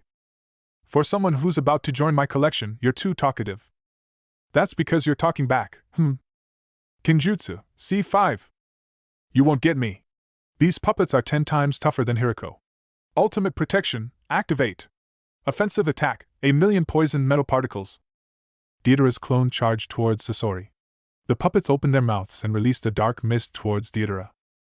The bomb caused everyone inside Konoha to stop what they were doing as the ground shook and the bomb produced a white blinding flash. With the Jinchuriki. Muwahahaha. That's how you do it. Blow shit up, cried the one-tailed demon. The giant Tanuki then faced the Hokage mountain. Shikaku, wait, no. Bijidama. Looks fun. Shomei, let's do it too, said Fu. Bijidama. Whatever. 2 is enough, said Utakata. Good. Because I want to blow up Kiri. Well, yes, perhaps later. For now, an alternative. Let's blow up that water dome, then. Nagato will be able to protect himself. Right. Bijadama. That certainly is an improvement, Kurama later said as all of them stared at the turned into fine rubble mountain. Hashirama Aji-san's not going to be pleased his face was blown up, said Naruto absent-mindedly. Naruto. Our job here is done. The Konoha need our backup. Sasuke called his friend's attention. The four Jinchuriki returned to their human forms and were assisted by their guard as they went straight to the now raging battle of Whirlpool and Leaf. With Yahiko and Haiden. Yahiko was thankful for the distraction created by Deidara and the three-tailed beasts. He was sure he was dead if the Jashinist hadn't been interrupted. Haiden had been able to acquire some of Yahiko's blood. Damn, this thing sure moves fast even with his huge scythe. So far my explosions haven't actually worked since those threads kept on reattaching body parts. Damn it! How come I've forgotten about his partner, Kakuzu? Silently thanking the gods, he saw Naruto jump down beside him. Yo, Yahiko-san! I'll take on the creepy tentacle old man. You blow up this priest. Right. Thanks, Naruto. No problem. Naruto then glared at a certain spot on the ground. Alright, now. We know you're here. I know you've wanted a rematch with my great-great-grandfather. But he's busy with the Zetsu clones, so you'll be fighting me. I have Mokutan too, you see. I guess you'll have to do. I hope you do not disappoint, Kakuzu said as he finally came out from the underground. I'll fight the priest somewhere else. Summoning technique. Right. Let's go, yelled Yahiko as his summoned dragon picked up the shrieking Jashinist. With Konan and Black Zetsu. The woman in the walking gardens battle was quite simple. While it devastated the area, the fight went on as Black Zetsu lashed out masses of black plant-based attacks while Konan hacked them down with her wind-infused origami. If she wasn't defending herself, Konan was cutting off Black Zetsu parts. The battle lasted quite long as Black Zetsu had the same amount of chakra as a two-tailed beast. Black Zetsu was cut, sliced, and slashed but kept on growing lost limbs. However, Konan made critical hits that damaged the creature's internal cells. Black Zetsu was aware of this but had more difficulties repairing internal parts than external. And so the deep cuts eventually destroyed the cells that helped him rejuvenate. It's over. A sea of paper wind blades. The technique was similar with Naruto's Raisin Shuriken. Konan's version, however, was based on compressed million tiny papers infused with wind chakra, tightened into a ball, instead of the Raisingan's plain pure raw chakra. When released, the ball decompresses and explodes outwards. Black Zetsu's body was destroyed. Not a single cell survived as they were also cut into pieces. Now that's what you call art, Konan murmured as she moved along and found new opponents. With Nagato and Kisame. Due to Saiken's tailed beast bomb, Kisame lost his hold on the huge water dome. He had to manipulate the water to protect himself. Nagato was able to escape the attack by being reverse summoned to Terra. When he returned, he now had Sage Mode active. Unlike the Toad's Sage Mode that turns unexperienced users into stone, the Dragon's Sage Mode turns unexperienced users into liquid fire. Nagato went on to release a Sage Mode fire jutsu the moment he saw Kisame extract himself from a crystallized sphere. Finally using jutsus now, are we? That's good. I'm quite in need of chakra. And Samahada's starving. Kisame grinned as he raised his sword. Try digesting this then. Sage Art, Dragon Breath. Muwahahaha. That's it. Kisame cried in delight as Nagato spewed majestic golden flames from his mouth. What? What's wrong, Samahada? The sharkskin sword made retching noises as its spikes stood out and went back in. Kisame later dropped the sword due to the intense heat it was beginning to emit. A few moments later there was only a shark-shaped molten metal on the ground. Bastard! You killed my sword! You've been too dependent on your weapon and allowed yourself to get distracted. Now you lose, Nagato stated as Kisame was suddenly swallowed by a molten dragon. Sage Art, Molten Dragon Trap. Sage Art, Magma Walls. Sage Art, Dragon Breath. With Naruto and Kakuzu. I would like to apologize for making this quick, said Naruto as he channeled his Mokutan chakra and began forming hand seals. Would release secret technique, nativity of a world of trees. You sure do back up your words, kiddo. I like it. Kakuzu grinned as his 4 other hearts separated from his body and went on their own forms. Then I'm sure you'll like this one next. After all, it was used to defeat you. Would release, advent of a world of flowering trees. Kakuzu merely smirked and charged ahead, his 4 other hearts with him. I've trained to become immune to that. Fire release, intelligent hard work. Wind release, pressure damage. The name of your jutsu suck! Shouted Naruto as he high-shined to safety. Taunting won't work on me, kid. Yes. But my jutsu's beginning to work now. I've already told you, I'm immune to the Poland's poison. Yes, but did you really think that I didn't think ahead? I figured you'd make yourself immune to the Poland's effects, but you didn't have the means to become immune to demon chakra. Naruto grinned. It was very slow. But it was made faster due to the intense heat. Kakuzu could feel his body melt from the inside. Even if his body mended it, the strands that reattached themselves also melted. Slowly. The effect should have worked after 10 minutes. But since you powered it, it hastened. You see, my demon's chakra affinity is fire. With the intense heat your collaboration jutsu produced, the demon chakra-infused Poland transformed faster into demon mist. And you charged towards it. Kakuzu smiled as he felt his connection to his other hearts weaken. It wasn't common knowledge, but the man had learned and had always been patient after his defeat from the hands of Hashirama. Kakuzu may have been considered evil, but all he ever wanted was a rematch or a match against someone with Mokuton. He's gotten his wish and lost the fight. But he felt contented. The old Takinin smiled as death took over him. Well done, were his last words. Naruto gave a bow of respect before he took off and began channeling a huge amount of chakra. Sasuke, Hinata, Team Shikaku, Team Chomei, Team Saiken. Cover me. It's time. Naruto called to them on their mental link as he reached the main center of the village. Near him were his family fighting the leaders of the opposing sides. General POV. As Naruto channeled his jutsu, Kushina kept Hiruzen busy while Minato fought Jiraiya. Tsunade was holding off Ai while Orochimaru battled with Anoki. In the center, Naruto began forming 300 seals while Hinata and the others protected him and Sasuke, who was atop his perfect Susanoo, spreading Amaterasu everywhere within the walls of the once great village. As Naruto got to the 100th seal, the skies began to darken. Storm clouds began to form. Jiraiya, who was in sage mode, felt the heavy concentration of nature around him. Looking up, he saw the skies filled with storm clouds that went to dark violet from dark blue. He found the source behind it, and his eyes landed on Naruto. He immediately recognized the threat. Unfortunately for him, he was still fighting Minato. Recognize it, don't you? It was a great success. We made millions of money from it. After all, the movie was filmed on an actual war. Can you guess the movie's sequel? I'm not in the mood for games. Stop him! Jiraiya shouted and pointed at Naruto's direction. Those who were battling around them took a glance, and most recognized what was about to happen. The Uchihas, with their Sharingan, saw the heavy concentration of chakra around and recognized the jutsu Naruto used against Doto's army during the war at Snow Country. They broke off from their current battles and went to stop Naruto. They could not, as they were engaged to battle by Hinata and the others and were quickly dealt with. With Enko. Enko, who was still with the rest of the Leaf populace underground, nodded to Tenzo when she saw Naruto and his friends reach the centermost part of the village. Tenzo, along with other 10 storm squads, discreetly went into hand seals and began to level the dome they were at. The earth moved up and tore open the ground as it rose. General POV. Almost everyone halted their battles as the ground shook. A few moments later, a sealed dome with a lot of people inside appeared.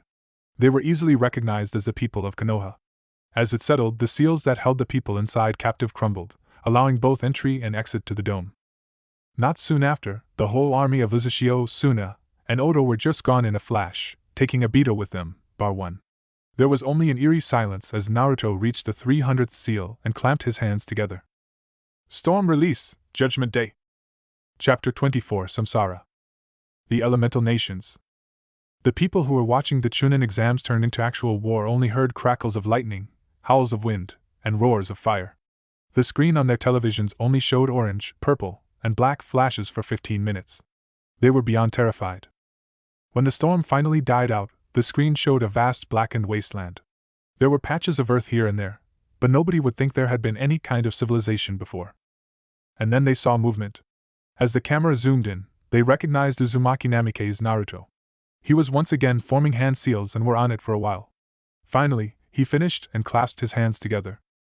Outer Path, Samsara of Heavenly Life Technique. And then the feed on that area finally ended. For a moment there was a black screen and showed a different place when it returned. Naruto's POV. Naruto watched as the area around him rumbled for a moment before dust particles rose to the air. Moments later, huge clouds formed above the former village and then began to pour down rain. It will be 3 days before the rain stopped and the ashes cleansed. New trees will begin to sprout on the 4th day, until the area is back to its forest state, without the village standing atop it. You've done well. Naruto nodded calmly as a projection of the sage appeared. However, you still have one thing left to do. I've come to make that task doable to you. The Sage of Six Paths then walked towards Naruto and tapped his forehead with his 2 fingers. Naruto closed his eyes as he felt power rush through him. After almost a minute he once again opened his eyes. Gone were his purple eyes. They were now red. The other addition was the 9 tomos. There were 3 on each ring making a triangular pattern like the Sharingan. Now go forth and fulfill that task. And there shall be peace. But how long would it last? A wonderful question. But alas, I myself do not know either. Could be 10, 100, or 1,000 years after your death. And you wouldn't die just yet, for you shall live at least 100 years. When war breaks out again, your clan shall be there. After all, it is the Uzumaki's destiny. And oh, you shall be the one to speak with the 3rd reincarnation, not me. After all, you're the 2nd and I was the one to speak to you. It's just a matter of succession, really. Yeah. One thing for sure though, I'll speak straight and not in riddles. The sage merely chuckled as his projection dissolved. You'll never know though. After a few years, you might start speaking like a hermit. Kurama joked. Whatever. I'm technically your father now, right? Give me some respect. The fox howled in laughter as Naruto Hiroshined back to Uzushio. Normal POV. Uzushio Gakure. In a large open space, the armies of Whirlpool, Sand, Sound, and the Zetsu clones were gathered. On a staged platform were Kushina and Minato dragging a defeated and restrained Obito. Minato-sensei. I'm so sorry. Kushina-san, you once saw me as a son. Please, Obito stopped as he realized neither Minato nor Kushina were listening to him. I see. So my execution will be public? He asked as he noticed the cameras glaring at him. Your fate will be televised live, yes. But you will not be executed, Naruto said as he appeared on stage. You plan to make a mockery out of me, then? The Uchiha spat. No. I plan to make an example out of you, replied Naruto as the cameras focused on him. People of the elemental nations, shinobi and civilians alike. As you already know, the Uzumakis have been given the task to deliver peace to the world. And it will continue to do so until the end of time.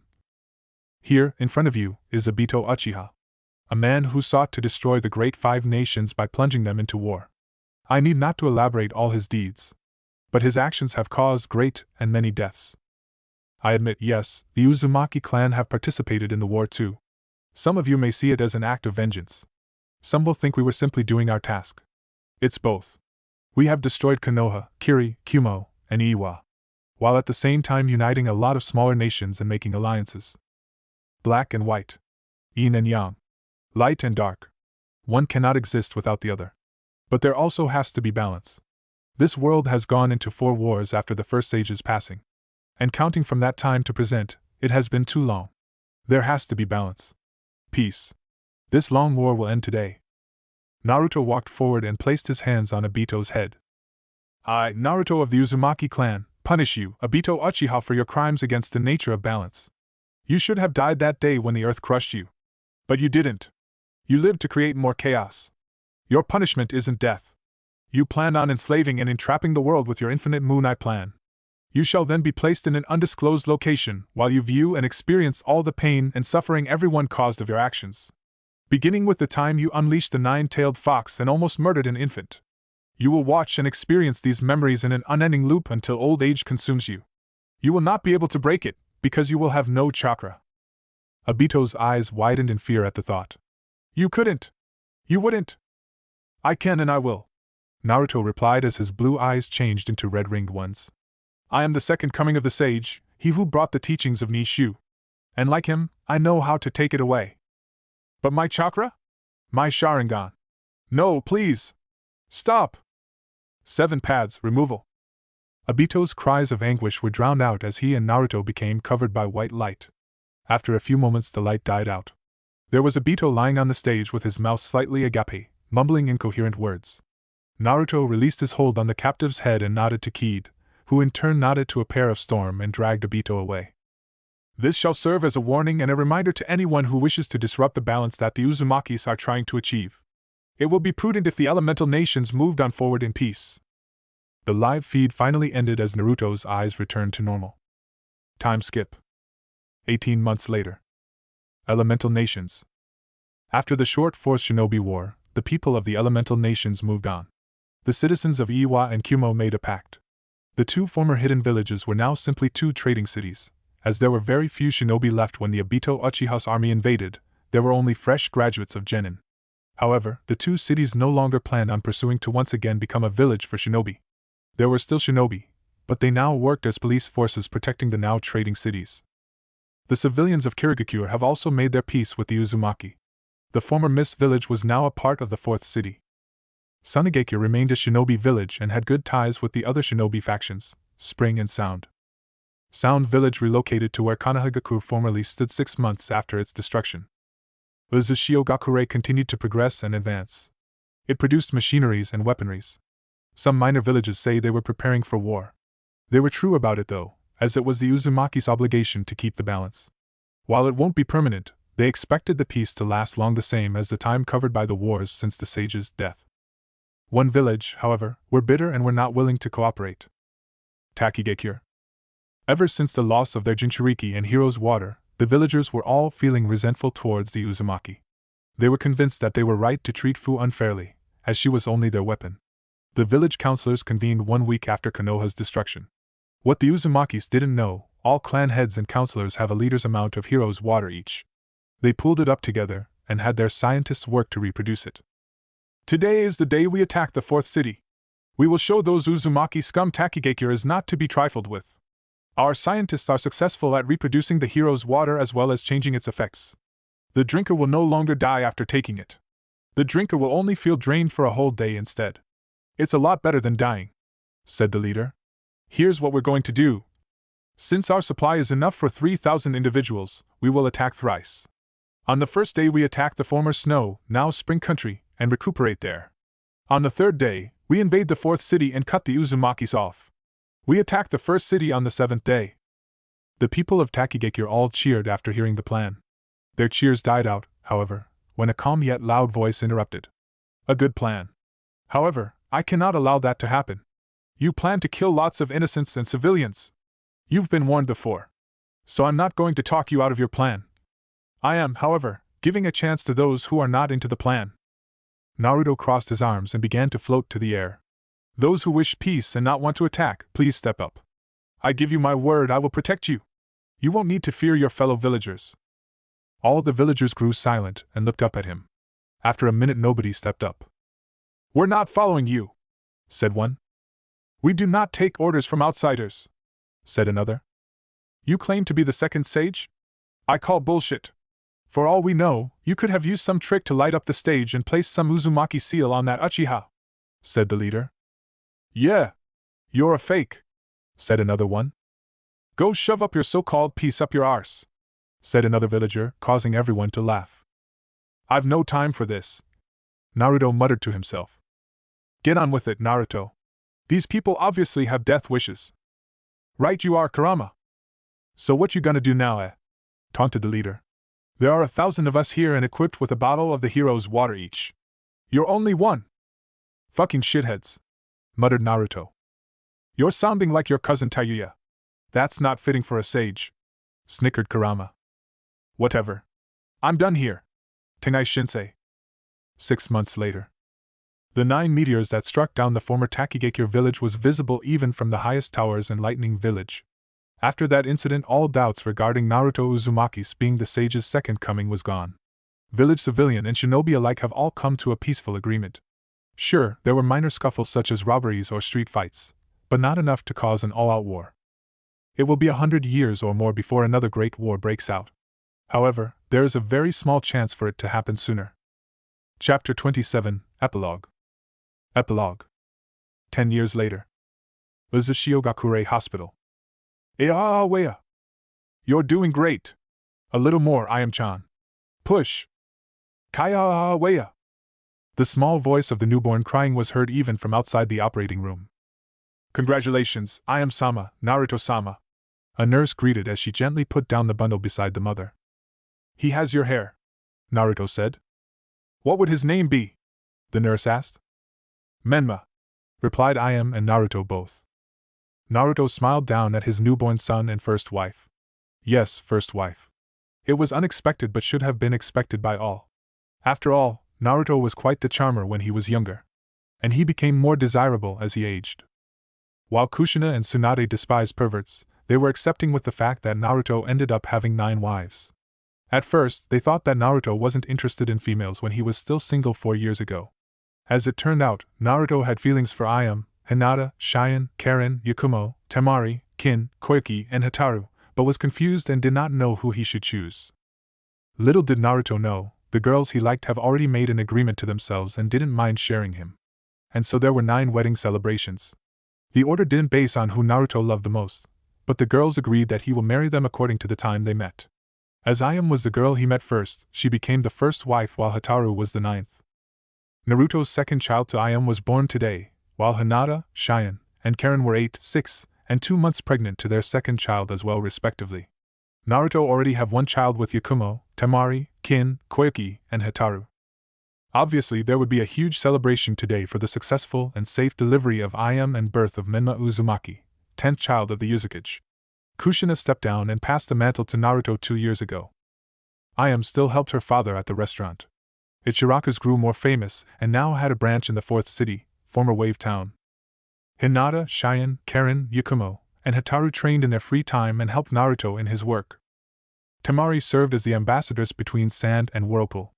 Gaara became the Kazekage a year after the war, while Kankuro studied ancient puppetry and became known as the Black Puppeteer. The relationship between the Land of Spring, former Snow, and Whirlpool became stronger due to Koyuki being married to Naruto. Kin also served as an ambassadress this time between Sound and Whirlpool. Mio and Miho were not interested in leading a whole village and chose to pursue a mastery in the new technology and jutsu creations, and combining them. Mio was now head of the Technology Advancement Department, while Miho was head of Jutsu Research and Recreations Department. They haven't married yet as they insisted they will also marry twins. They were still looking for the love of their life while they're working on their jobs. Narumi, to the surprise of everyone, ended up with Deidara. They now had 3 children. Their eldest was 6 years old, and was now at grade 3 in the academy. Their second child was 4 while the youngest was 2 years old. All 3 were girls, and had a fascination with blowing up and exploding things. While a bit eccentric, Deidara turned out to be an amazing father. Minako married a native from the former Land of Demons, and now had 2 children, both male, 4 and 2-year-old respectively. Yahiko and Konan got married and had 1 child. Nagato was godfather of their now 8-year-old son. Nagato was still looking for a wife. He kept himself busy with his duty as Kage of the 3rd city. Tobi apprenticed under Tsunade as a medic, fulfilling his dream to save people's lives. Lee joined the monks at the Fire Temple and later replaced Chiriku as the new head. Another surprise was Sasuke ending up marrying Fu and Tayuya. He now had 1 child with each wife. Yujito returned to the now demilitarized Kumagakure and visited Whirlpool from time to time. B, on the other hand, was now renowned to the world as a singer and songwriter. He was currently on a world tour and had millions of fans. His first album had been released a year ago, and earned him millions. All in all, the villages and cities lived in harmony. There were no quarrels or misunderstandings. While there were alliances formed, they were for trading and advancement purposes. All was well,